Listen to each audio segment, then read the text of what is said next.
Olá, boa tarde. Segunda-feira, dia 3 de junho, dia de tempo instável no Rio Grande do Sul. Mais uma semana começando e a gente está aqui para te fazer companhia e te deixar bem informado. E muito bom saber que almoçamos juntos, viu? Na edição de hoje você vai ver, o FSM de Cachoeira do Sul segue empenhada no apoio às famílias atingidas pela enchente. Uma proposta do curso de Arquitetura e Urbanismo quer garantir privacidade e dignidade a quem está fora de casa. Pertencimento, assim, do seu espaço, da sua família ali, do seu núcleo, né? Do espaço deles, se sintam dentro do lar deles. A Prefeitura de Cachoeira do Sul vai entregar amanhã os alimentos e materiais de higiene e limpeza para famílias atingidas pela enchente no município. O atendimento vai ser na FENARROZ. O trânsito na RSC 287 deve ser completamente liberado até o final desta semana. O anúncio foi feito pelo governador Eduardo Leite hoje de manhã. Em São Leopoldo, um museu tenta de novo preservar a memória. Parte do maior acervo sobre a imigração alemã do Brasil ficou dias debaixo d'água. Tinha uma camada de uns 3 centímetros de barro, então bem escorregadio, horrível de tirar. A gente teve que tirar com lava-jato, rodo, pá em alguns casos, né? A gente traz também o comentário da professora Denise Belladonna. Hoje eu trago aqui o que as escolas estão ou deverão levar em conta nas suas atividades, porque são os assuntos e necessidades atuais dos estudantes numa educação proposta para a vida. E você de casa, quer participar com a gente? O NT Sul faz aqui diariamente, como eu sempre digo, uma grande troca de informações. Então, a sua notícia é muito bem-vinda por aqui. O WhatsApp, vai para a telinha, salve aí no seu smartphone, mande a sua mensagem 51997697129. Você pode enviar um áudio, pode mandar uma foto, um vídeo ou o seu texto e a gente mostra aqui na nossa telinha. Nossas lives também já estão no ar e você pode mandar a sua participação em facebook.com/TV Cachoeira e youtube.com/TV Cachoeira Novo Tempo. O NT Sul desta segunda-feira está no ar.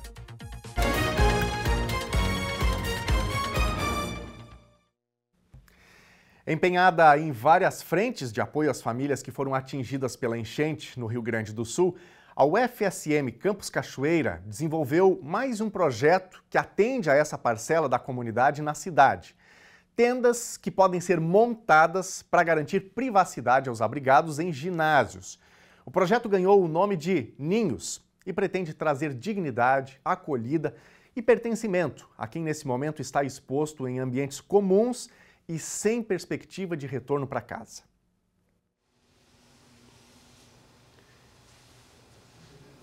Assegurar que as famílias que estão hoje abrigadas nos ginásios aqui em Cachoeira do Sul tenham mais identidade, um pouco mais de privacidade em função do abandono dos seus lares, decorrência da enchente que assolou o estado do Rio Grande do Sul, são objetivos dos alunos do curso de Arquitetura e Urbanismo da Universidade Federal de Santa Maria, campus Cachoeira do Sul.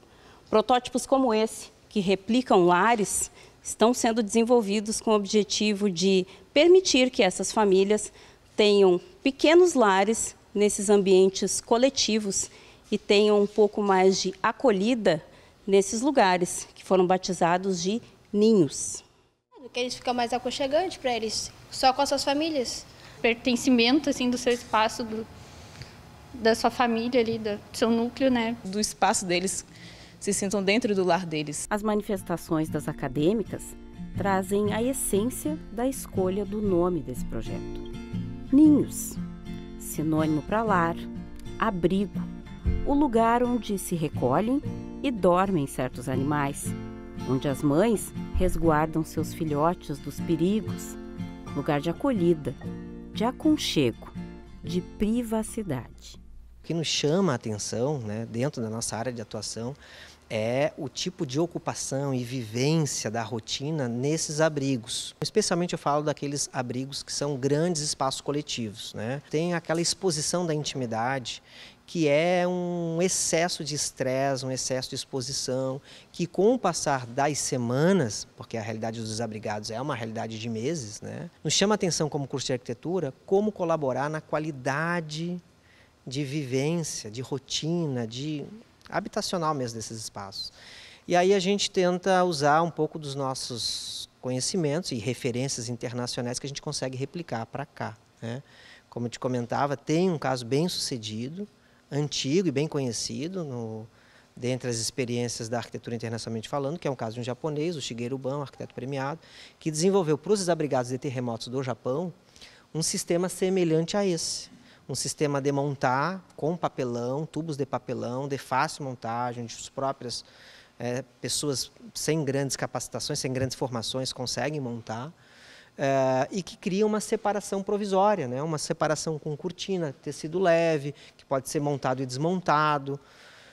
Experiências que têm sido replicadas no Japão naquele contexto dos desabrigados de terremotos, mas que também têm sido replicadas em outros contextos, como os desabrigados da guerra da Ucrânia, alguns desabrigados também de refugiados na Itália.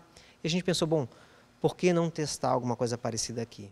Viu que algumas famílias não tinham também uma estrutura em volta ali da cama, só o colchão, enfim. Daí montou espaços que não se abrem, né, que não tem a cortina, no caso, ela é trancada, para a pessoa ter uma privacidade ao lado da cama. É uma situação muito triste, né? São pessoas que estão ali, elas não sabem qual vai ser a condição futura delas, muitas vezes, então é uma situação bem delicada. A arquitetura e o urbanismo não estão distantes da realidade social, cada vez mais a gente tem problemáticas com mudanças climáticas, também essa segregação social, porque a gente sabe que aqui em Cachoeira os mais afetados foram as pessoas que estão à beira do rio, na Cristo Rei, e a gente estuda as margens do rio Jacuí, o que acontece ali, então é muito importante que a gente tenha essa visão. Infelizmente essa visão só vem quando acontece tragédias e as pessoas se mobilizam quando isso acontece, mas a gente está aqui tentando mover esforços para tentar minimamente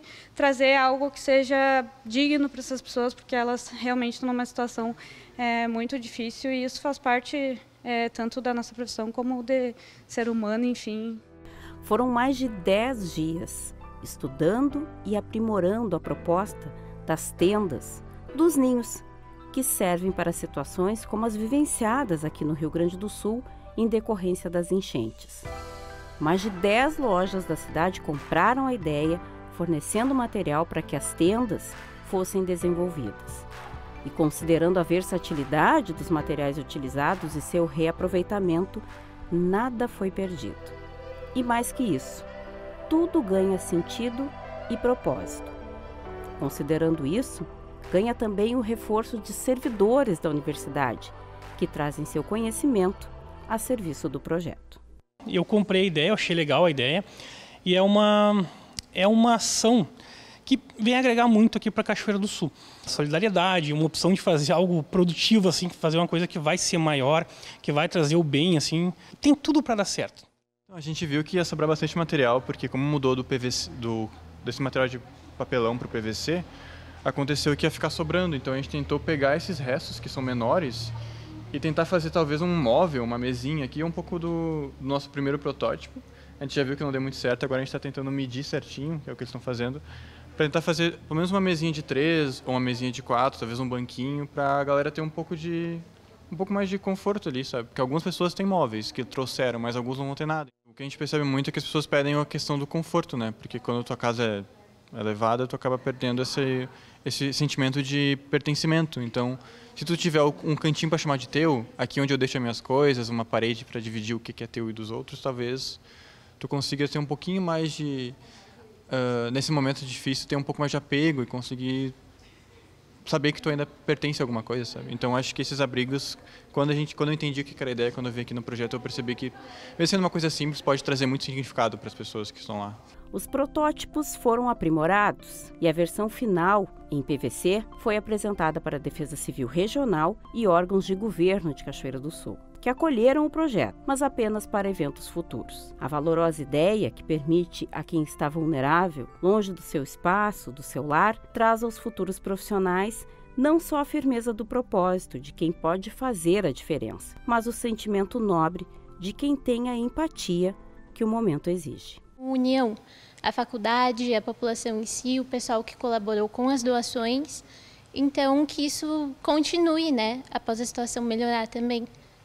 Me sinto muito grata. Esse sentimento de gratidão, assim, em ajudar a comunidade.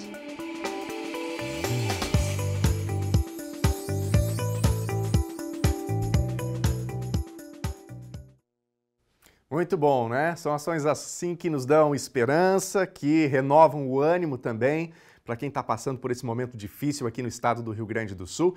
E aqui no NT Sul a gente abre espaço para você também contar as suas boas ações, as iniciativas da sua igreja, do seu clube de serviço, né? Quem sabe da sua empresa.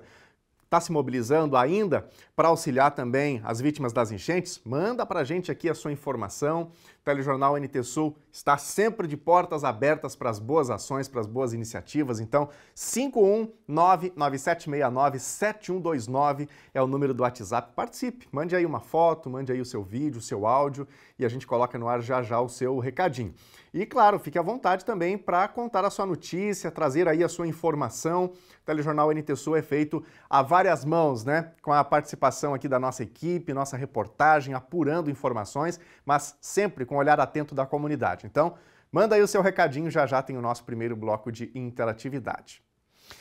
Bom, nós vamos falar agora um pouquinho sobre emprego. Cachoeira do Sul registrou saldo positivo na geração de emprego no mês de abril, segundo dados do Cadastro Geral de Empregados e Desempregados, divulgados pelo Ministério do Trabalho.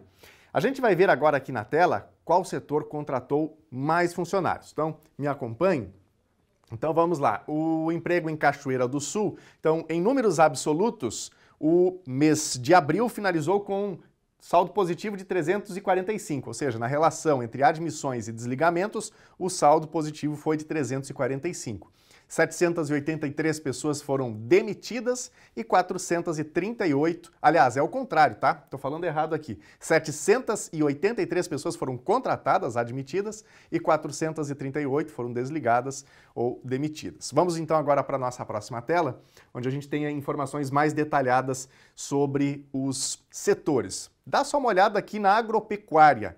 A agropecuária contratou 330 pessoas e desligou apenas 50. Então foi um mês muito positivo para a agropecuária aqui no município de Cachoeira do Sul. Depois nós temos o comércio performou muito bem também no mês de abril, contratou 206 pessoas e desligou apenas 128.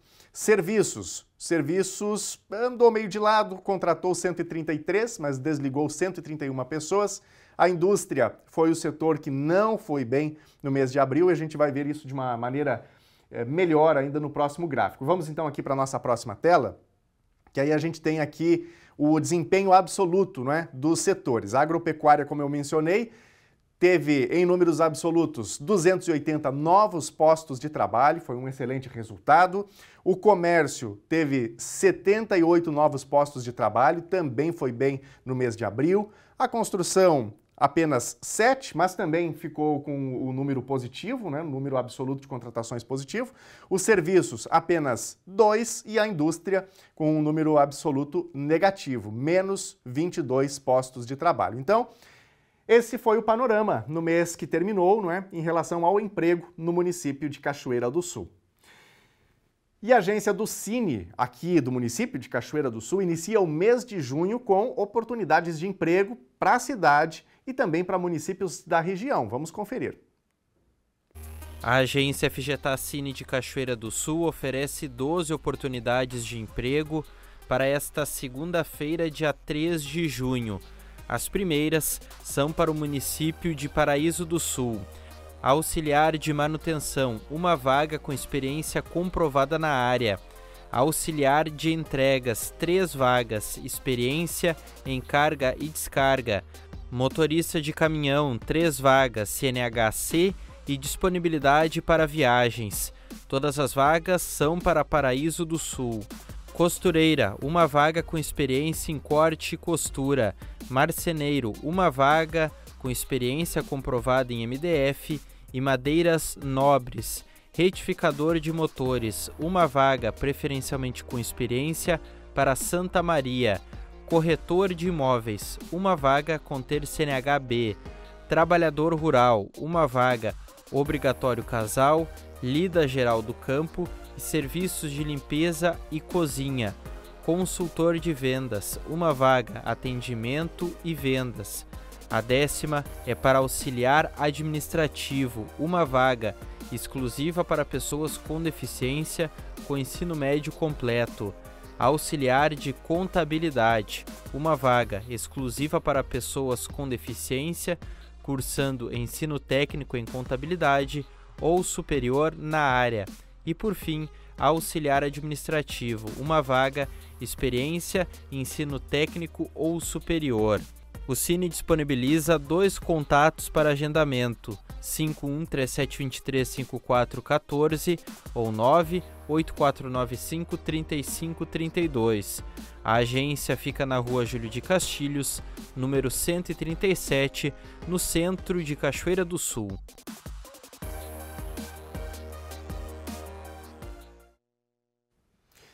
As piores cheias da história do Rio Grande do Sul deixaram uma economia pujante praticamente nas cordas. Campos agrícolas devastados e fábricas paralisadas. Ainda contabilizando prejuízos, empresários e agropecuaristas buscam saídas e pedem mais ajuda.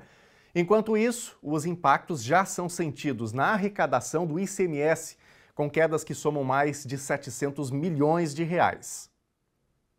A tragédia climática foi devastadora para a economia gaúcha. As piores cheias da história do Rio Grande do Sul deixaram campos agrícolas sem serventia e empresas paralisadas. E os impactos na arrecadação já são sentidos de maneira significativa. Em boletim divulgado pela Receita Estadual sobre os impactos das enchentes nas movimentações econômicas de ICMS, considerando o período entre os dias 1º e 28 de maio, apontam uma queda de 710 milhões nos valores estimados antes da tragédia, representando uma queda de 18,3%. O concretizado ficou em 3,18 bilhões, enquanto a expectativa era de 3,89 bilhões em arrecadação. As medidas mais prementes agora é restabelecer o ir e vir, a mobilidade, porque com a mobilidade a gente chega com medicamentos, suprimentos, as indústrias conseguem transportar seus produtos prontos e as matérias-primas. O estado do Rio Grande do Sul tem atividade econômica baseada na agropecuária, dedicada em primeiro lugar ao cultivo da soja. A atividade industrial é orientada em grande medida aos setores de carnes e manufatureiro. 9 em cada 10 fábricas foram afetadas. Uma pesquisa preliminar publicada pela Federação da Agricultura do Estado do Rio Grande do Sul estima que grandes proprietários perderam até 25 milhões de reais. E a nossa preocupação como entidade é dar estabilidade e conforto para que as empresas retomem sua produção e que nós tenhamos conforto para as famílias dos funcionários que trabalham na região. Os dados coletados pela Receita Estadual confirmam que os setores mais atingidos foram os de insumos agropecuários, com uma queda de 47,1%, metal mecânico com queda de 35,7% e pneumáticos e borrachas com uma queda de 34,5%. Na análise por regiões, a metropolitana, dos vales e da fronteira enfrentam queda entre 35% e 66% nas saídas industriais. O governo projeta uma queda na arrecadação de 60% já no mês de junho, necessitando de apoio federal, inclusive para o custeio de despesas ordinárias. O governo federal anunciou até agora, entre outras medidas, uma linha de financiamento de 15 bilhões de reais com juros baixos e a negociação de dívidas de créditos rurais. O apoio é considerado insuficiente pela Federação da Agricultura do Estado do Rio Grande do Sul. Vai ser muito difícil, né? A gente aí já conta aí com... Estamos fazendo as contas, temos que vender alguns animais, né? Se desfazer de alguma parte do plantel. Ou se a passagem de inverno também não andar bem, do jeito que a coisa está indo esse ano, não se descarta nem a possibilidade de, quem sabe, parar com a atividade. Com um dos maiores PIBs do Brasil, o Rio Grande do Sul sofre há um mês com os efeitos das chuvas e enchentes, que deixaram cerca de 170 mortos, dezenas de desaparecidos e mais de 600 mil desalojados. O fenômeno é vinculado por especialistas ao aquecimento global. Aqui a tolda do outro lado aí, ó. Aqui.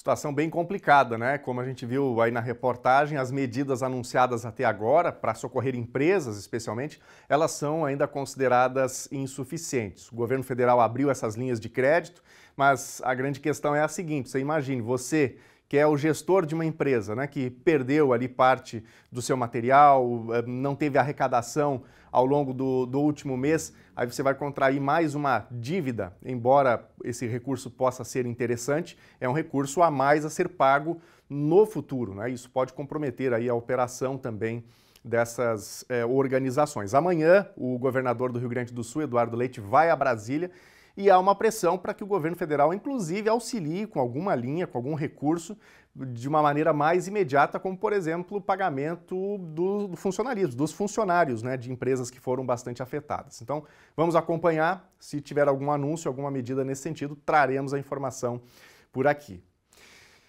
A Prefeitura de Cachoeira do Sul realiza amanhã a entrega de alimentos e material de higiene e limpeza para famílias atingidas pela enchente no município. A ação é liderada pela Secretaria de Inclusão Social e vai ser realizada na FENARROZ.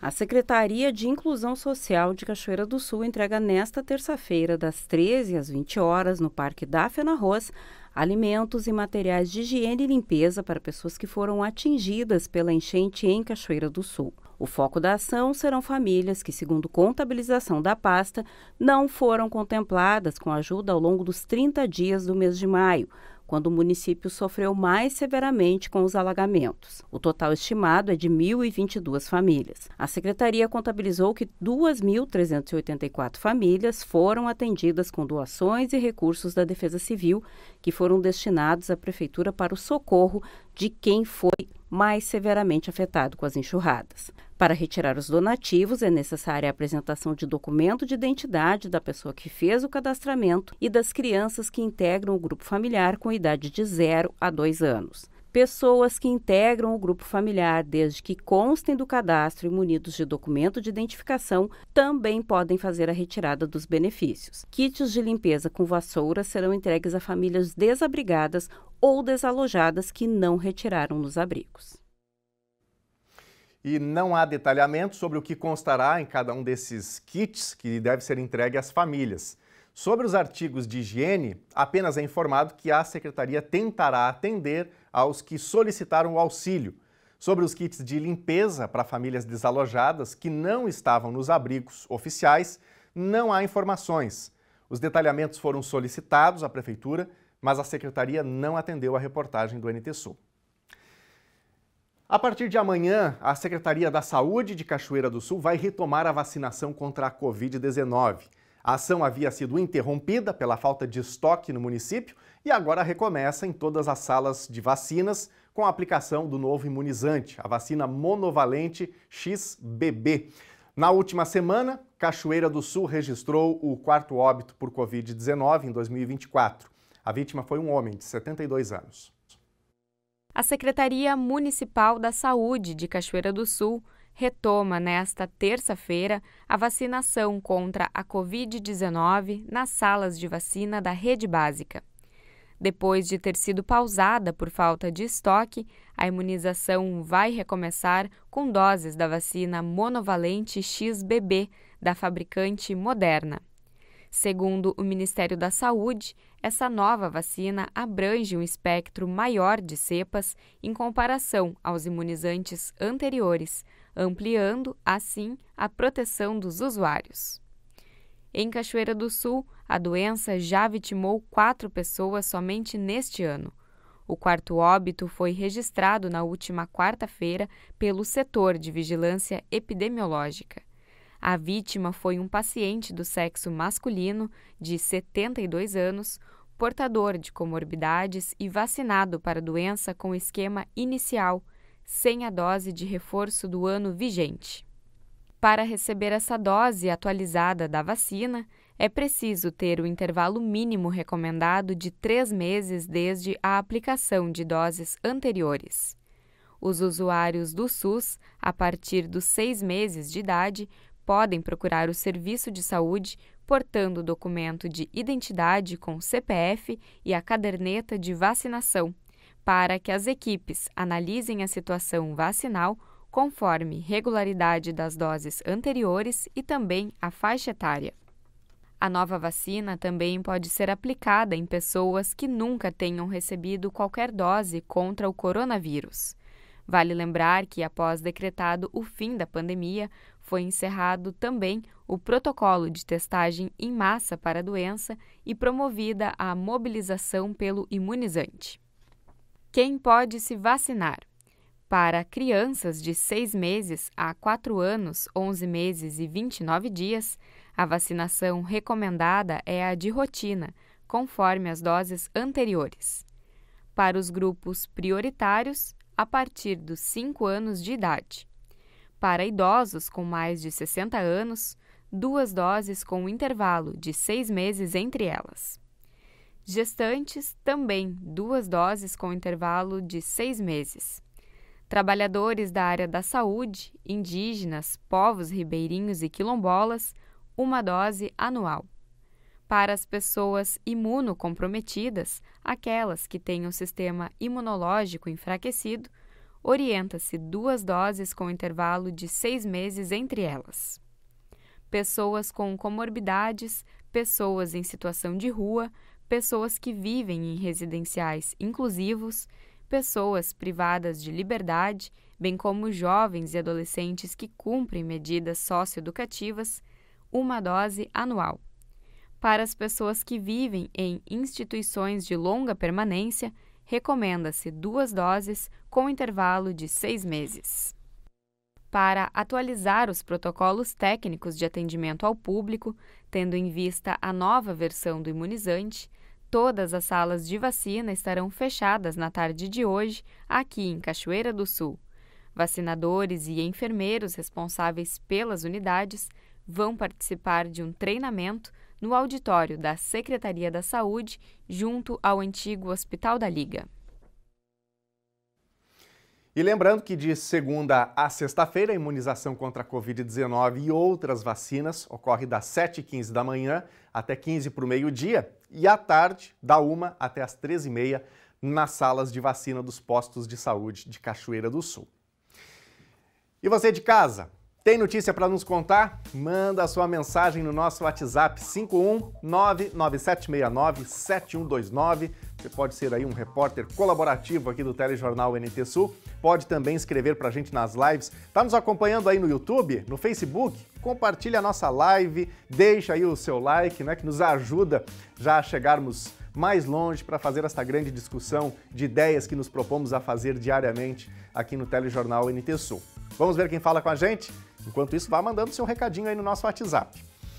Ana, olha aqui, ó. Olha a situação das estradas do Dorasnal e da Varzinha. Até agora, a prefeitura não fez nada. Lamentável.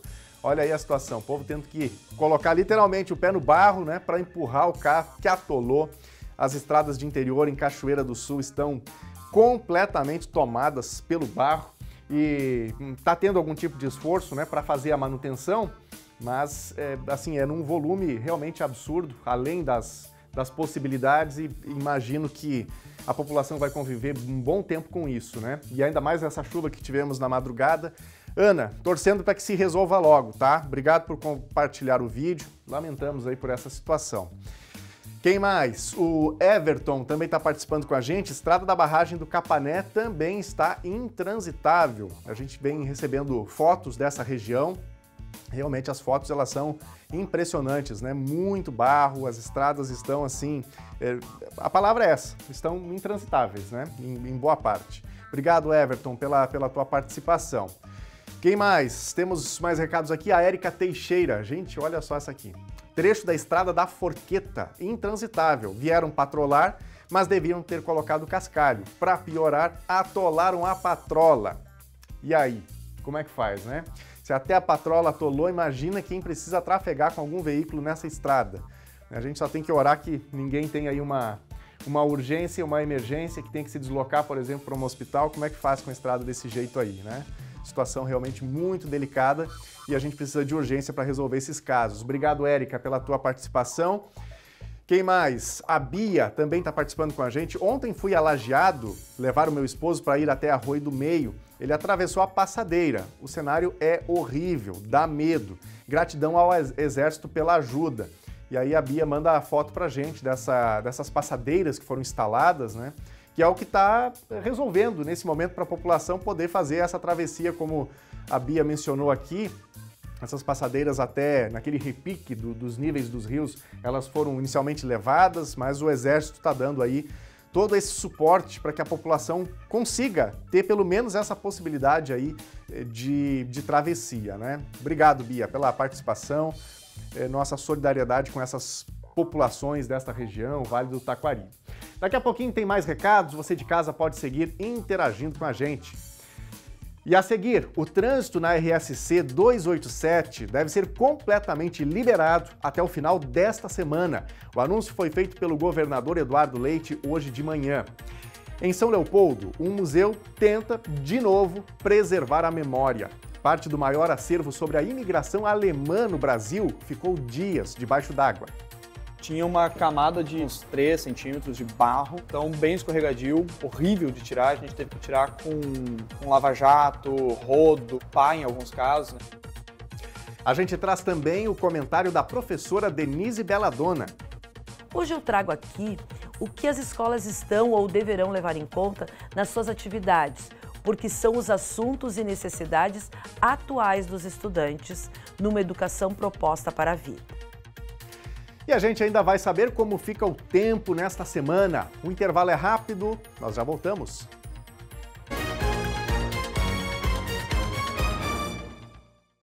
NT Sul de volta ao vivo na telinha da TV Novo Tempo. Começo de semana, boa segunda-feira para você que nos acompanha em Cachoeira do Sul, no Estado Gaúcho e também em demais regiões do nosso vasto Brasil.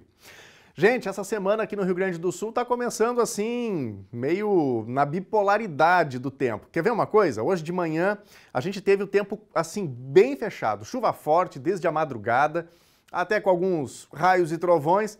Quer ver como é que está o tempo agora, aqui no centro da cidade de Cachoeira do Sul? Olha aí, tempo tranquilo, sol aparecendo, céu azul, poucas nuvens.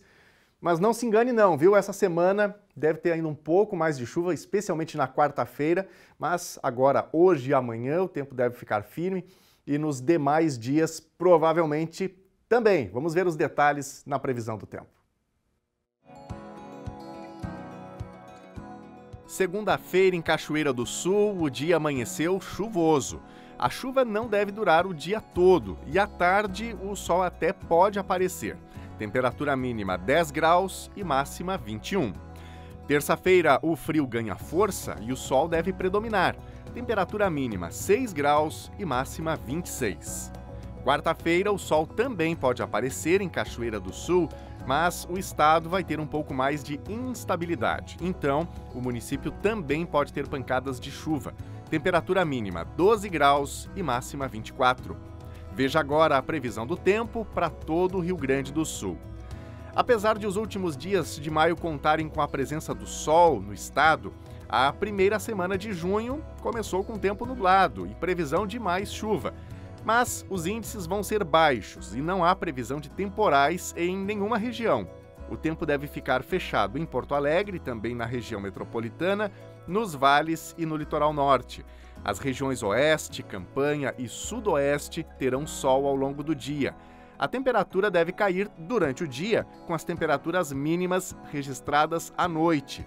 A maioria dos dias desta semana no Rio Grande do Sul vão ter a presença do sol, mas hoje e quarta serão dias em que haverá instabilidade no território gaúcho. Amanhã, o sol predomina entre nuvens no Rio Grande do Sul. Uma massa de ar frio cobre o território gaúcho no começo do dia. O começo da terça varia entre frio e muito frio, com formação de geada no sul, campanha e na Serra do Nordeste. Vamos ver as temperaturas máximas previstas para hoje. Em Porto Alegre, máxima de 16 graus. Na fronteira oeste, em Uruguaiana, também 16. Na região norte, em Passo Fundo, 17 graus. Em Santa Maria, na região central, também 17. Em Tramandaí e Torres, no litoral norte, 18 graus.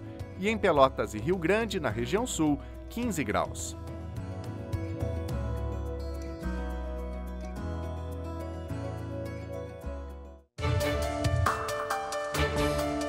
As enchentes no Rio Grande do Sul destruíram mais de 150 pontes em todo o estado. Na RSC 287, a equipe do 3º Batalhão de Engenharia de Combate, Batalhão Conrado Bittencourt, finalizou na última quinta-feira, depois de 10 dias de trabalho, a montagem da ponte LSB sob o Arroio Grande. A estrutura permite o tráfego entre o município de Santa Maria e a região da 4ª Colônia. A ponte, que resiste a 80 toneladas, é a de maior capacidade lançada pelo Exército Brasileiro. Segundo a equipe que opera no local, inspeções diárias estão sendo realizadas a fim de garantir o pleno funcionamento. Caso haja necessidade de uma manutenção mais complexa, o trânsito será interrompido em horários de menor fluxo de veículos.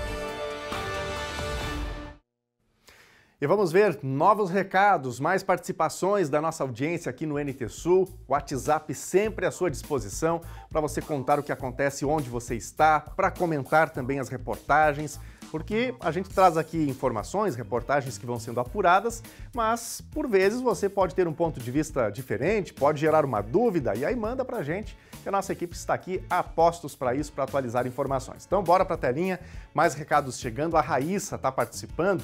O que está predominando aqui nas mensagens são os recados do interior, pedindo socorro, né? Essa é a expressão que a gente pode utilizar aqui diante de tantas informações, de tantos pedidos, de tantas mensagens. Então, a Raíssa diz aqui o seguinte: as estradas do Capão da Cruz estão intransitáveis por conta do barro. Quase um mês sem aula nas escolas. Ela manda aqui diferentes fotos, né? Mostrando aí a situação do barro que se formou em praticamente todas as estradas do Capão da Cruz. Obrigado, Raíssa, pela participação. Quem mais? O Diego de Fraga também está com a gente. Tem alguns lugares no interiorzão que até um tanque de guerra ia se atolar, diz aqui o Diego. É verdade, né? Porque o barro realmente foi muito complicado, as estradas não têm estrutura para essa quantidade de chuva que caiu. Como a gente mencionou aqui na interação anterior, uma pessoa que mencionou ali que até a patrola atolou, né? Então, realmente, a situação fica bem caótica para os moradores. Obrigado, Diego, pela tua participação. Quem mais? A Marina Sela, feliz aniversário. Ela dá aí os parabéns pro seu amor, que Deus te abençoe muito e que o seu dia seja tão especial quanto você é para mim. O aniversário dele foi na semana passada e nós não conseguimos colocar aqui o recadinho no ar. Então, com carinho aí, a homenagem da Marina. Obrigado, Marina, pela participação, viu? Daqui a pouquinho tem mais recados, mais participações. Dá para mostrar mais uma? Mais uma? Então vamos lá. Olha aqui ó, a Rosane. Este é o grupo da Igreja Adventista do Sétimo Dia, do bairro Oliveira, participando do mutirão da seleção de roupas e calçados no pavilhão do bairro Ponte Verde, sábado passado à tarde. Muito bom, Rosane. Obrigado pela tua participação, por mandar aí a foto do pessoal, né? Essa integração aí com a comunidade é realmente muito importante. Obrigado, Rosane, pela participação. Um abraço aí para todos os voluntários. Daqui a pouquinho mais recadinhos, tá bom? Gente, com tantas vidas perdidas e prejuízos materiais que ainda estão sendo calculados, em São Leopoldo, um museu tenta de novo preservar a memória. Parte do maior acervo sobre a imigração alemã no Brasil ficou dias debaixo d'água. Agora o Museu Visconde de São Leopoldo, que é mantido por doações de empresas e também da comunidade, trabalha para abrir as portas na comemoração do bicentenário da chegada dos primeiros alemães ao país. A recuperação é minuciosa. Peça por peça. Cada rolo de fio de costura, tudo é com detalhe. Então eu uso sempre 2 baldes, um com água limpa e um pouco de detergente, passo bem um pano ali, aí eu passo ela dentro de um balde com água bem limpa. E ainda não fica pronto. Depois da secagem, a ferrugem e o mofo aparecem. Olha essa forma de madeira dos primeiros sapateiros. As teclas do harmônio. São muitas limpezas. E não só com o que esteve dentro d'água. As que molharam é óbvio que tem mofo quando vai secando. Mas as que estavam fora d'água pegaram direto aquela umidade. E isso mofa. A mesma peça tem 3, 4 processos de limpeza. Sim, com certeza. A dona Ingrid sobe onde a água não chegou para mostrar a peça mais antiga do Museu Visconde de São Leopoldo. que tem o maior acervo no Brasil dos 200 anos da imigração alemã, que serão completados agora em julho. A enorme Bíblia em alemão gótico foi salva no último minuto do museu aberto, antes da cheia. Na verdade, eu não sei o que te dizer. Eu desci para o andar de baixo, eu olhei para tudo que tinha lá e daí me chamou a atenção. Eu disse, olha, a Bíblia é papel, o objeto mais antigo do museu, de 1765. E um objeto que a gente tem todo um significado para nós aqui no museu. Foi aí que me deu, não, essa eu vou levar para cima. Mas naquele momento não tinha água no centro? Não, ninguém imaginava que chegaria aqui. O mesmo Rio dos Sinos que trouxe os imigrantes tomou o centro da cidade e o museu, que vai completar 65 anos e só tinha fotos da enchente histórica. Essas fotos aqui são da enchente de 1941. E era normal, porque não tinha o dique ainda. E a enchente de 2024 chegou nessa altura? Ah, sim, chegou nessa altura. Chegou na altura das fotos, é. Chegou e ficou. Durante 10 dias, o primeiro andar esteve alagado. Quando deu para entrar, os voluntários retiraram algumas peças. Há 2 semanas, a água secou para a limpeza pesada. Tinha uma camada de uns 3 centímetros de barro, então bem escorregadio, horrível de tirar. A gente teve que tirar com lava-jato, rodo, pá em alguns casos, né? O trabalho também de levantar as coisas, muita coisa saiu flutuando, os objetos inteiros, como foi o caso do piano, né? O piano foi a principal perda. E olha que atravessou o oceano de navio até aqui. E não era peça de museu, mas um instrumento vivo. Um piano de 120 anos, um piano Schittmeier, parado sempre no fundo dessa sala para apresentações, tantos concertos. Ele subiu quando a água subiu, quando a água baixou ele caiu lá e se desmontou totalmente. Esse não tem mais concerto. A gente quer manter ele de alguma forma. Historicamente, o museu tem que marcar algumas peças, né? Porque ele era de muito, muito carinho de todos nós. É aqui que os descendentes dos primeiros 39 alemães que chegaram ao Brasil na região de São Leopoldo trazem os seus filhos e os seus netos para conhecer como viviam os seus antepassados. Porque esse é um museu que conta sobre o trabalho, sobre a devoção, sobre a escola, mas principalmente sobre como era a vida das famílias em suas casas. Uma panela ou louças que serviram pratos típicos consumidos até hoje.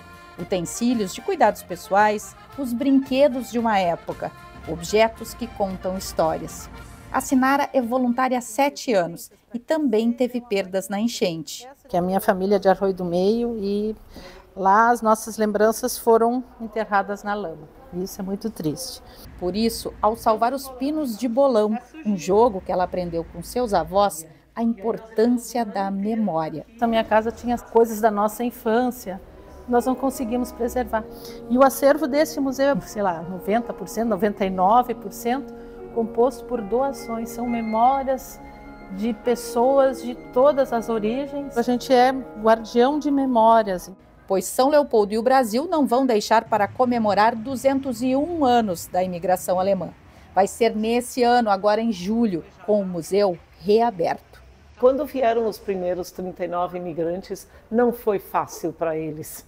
Então, por que vai ser fácil agora para nós? Talvez a gente consiga oficialmente reabrir o museu para visitação no dia 25 de julho, no dia do bicentenário.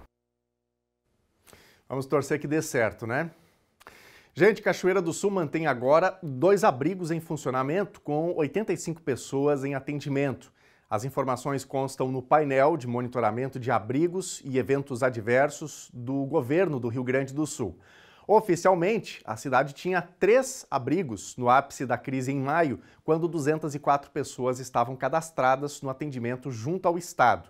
Os centros de abrigamento funcionavam no ginásio Derlizão, na Mitra Diocesana e no ginásio da Escola Rio Jacuí, este último já fechado com todas as famílias encaminhadas para suas casas ou novos locais de moradia providenciados por voluntários.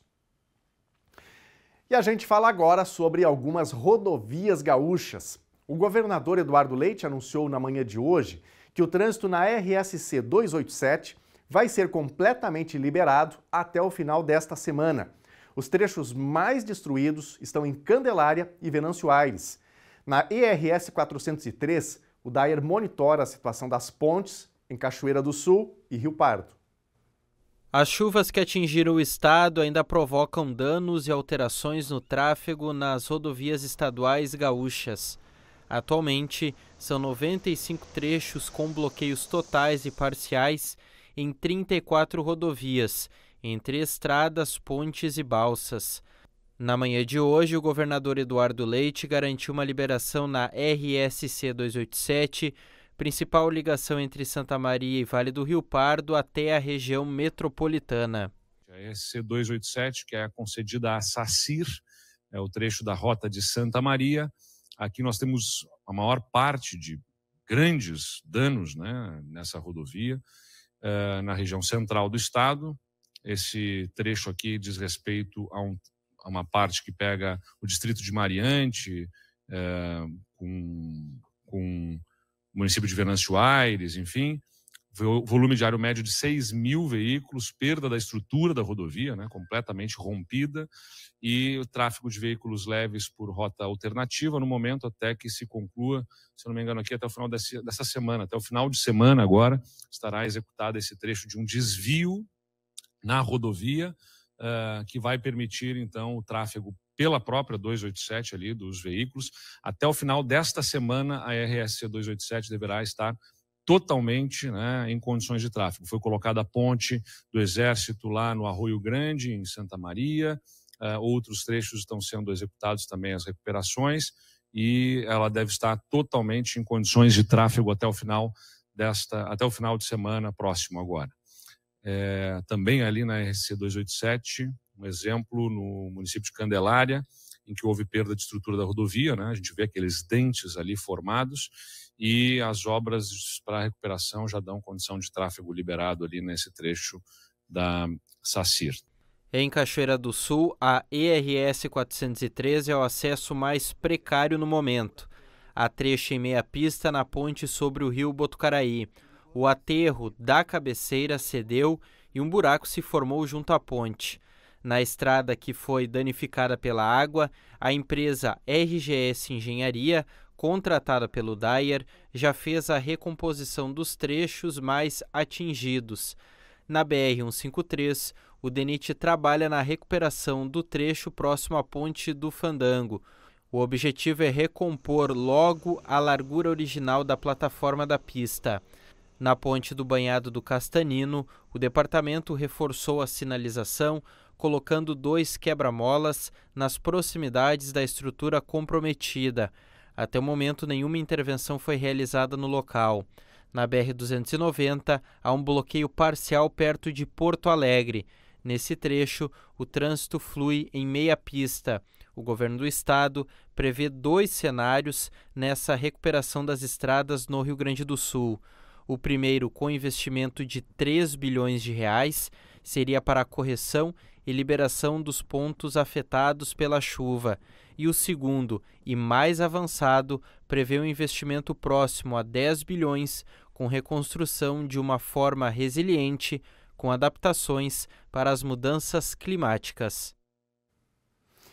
E agora é a hora da participação da Denise Belladonna. Hoje no quadro Educação, ela fala das tendências no ensino. As escolas cada vez mais reconhecem a importância do bem-estar emocional dos profissionais e também dos estudantes.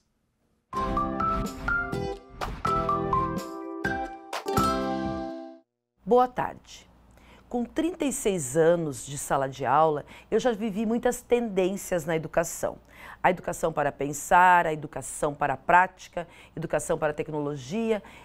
E é assim que a escola funciona, como um laboratório das evoluções e tendências atuais que moldam o futuro. Hoje eu trago aqui o que as escolas estão ou deverão levar em conta nas suas atividades, porque são os assuntos e necessidades atuais dos estudantes numa educação proposta para a vida. Em primeiro lugar, a tecnologia como objeto e ferramenta de ensino. Uma das principais tendências é o aumento do uso da tecnologia na sala de aula. As escolas cada vez mais estão adotando ferramentas digitais para melhorar a experiência de aprendizagem dos estudantes. A realidade virtual e a realidade aumentada estão se tornando cada vez mais comuns, proporcionando aos estudantes experiências imersivas e interativas. A inteligência artificial também está despontando com um papel significativo nos sistemas de aprendizado adaptativo que se ajustam às necessidades individuais de cada estudante. Percebam que a proposta é da tecnologia como objeto e ferramenta das aprendizagens na educação acadêmica. Fazer essa separação com o uso da tecnologia com um fim em si mesma é um desafio para os professores. Em segundo lugar, a personalização do ensino. Cada estudante tem suas próprias necessidades e ritmo de aprendizado. Com o uso de tecnologias adaptativas, os professores podem identificar as necessidades individuais de cada estudante e fornecer materiais e atividades que sejam adequados ao seu nível de habilidade e interesse. Isso permite que eles aprendam no seu próprio ritmo e sintam-se engajados no processo de aprendizagem. Em terceiro lugar, a aprendizagem socioemocional.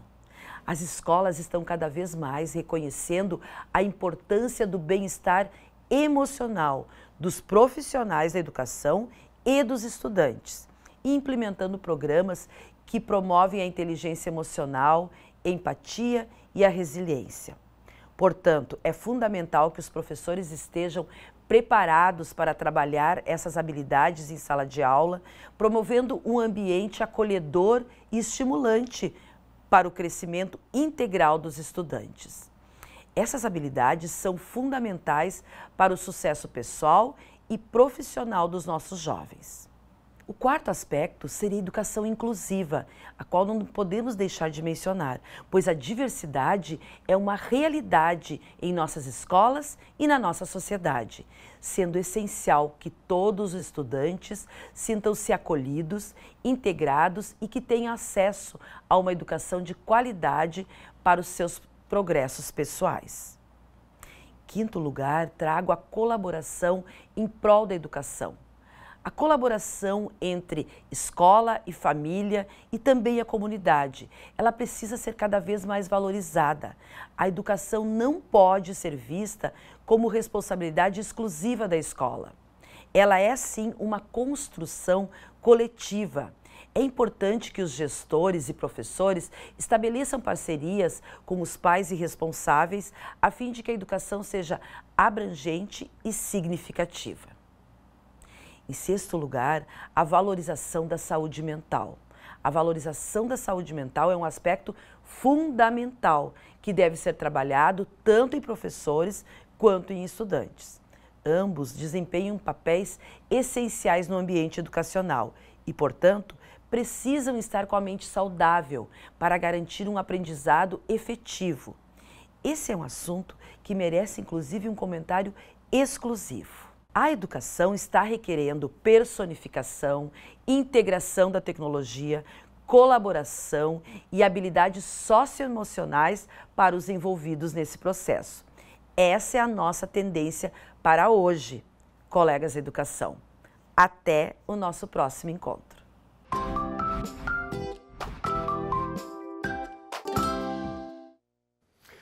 E vamos ver o que o povo está dizendo nas nossas redes sociais, no nosso WhatsApp. Vem comigo aqui para a tela. A Maria está participando aqui na estrada de Potreiros, Barro Vermelho. Temos este problema. Com o movimento de caminhões para ir até a cooperativa, quebrou o bueiro. E aí ela mostra para a gente aí o que está acontecendo, né? Obrigado, Maria, pela participação. Lamentamos aí por esse fato, né? Que vai dificultando a vida de todo mundo, né? Vamos aqui para a nossa próxima mensagem. A Esther está comentando esse processo de entrega de kits de alimentos e a Esther diz o seguinte: é uma vergonha um pavilhão cheio de doações parado na Fenarroz, esperando Ibope. Fotos para quê? Por favor, entreguem esses donativos, as pessoas estão necessitando. Obrigado, Esther, pela tua participação. Obrigado a você de casa que interagiu com a gente neste comecinho de semana. O NT Sul vai ficando por aqui, neste dia ensolarado, né? Ao menos neste momento. Outras informações em todas as nossas plataformas digitais, nas nossas redes sociais. Fique com a Novo Tempo e a gente se encontra novamente amanhã, a partir do meio-dia. Até lá. Tchau!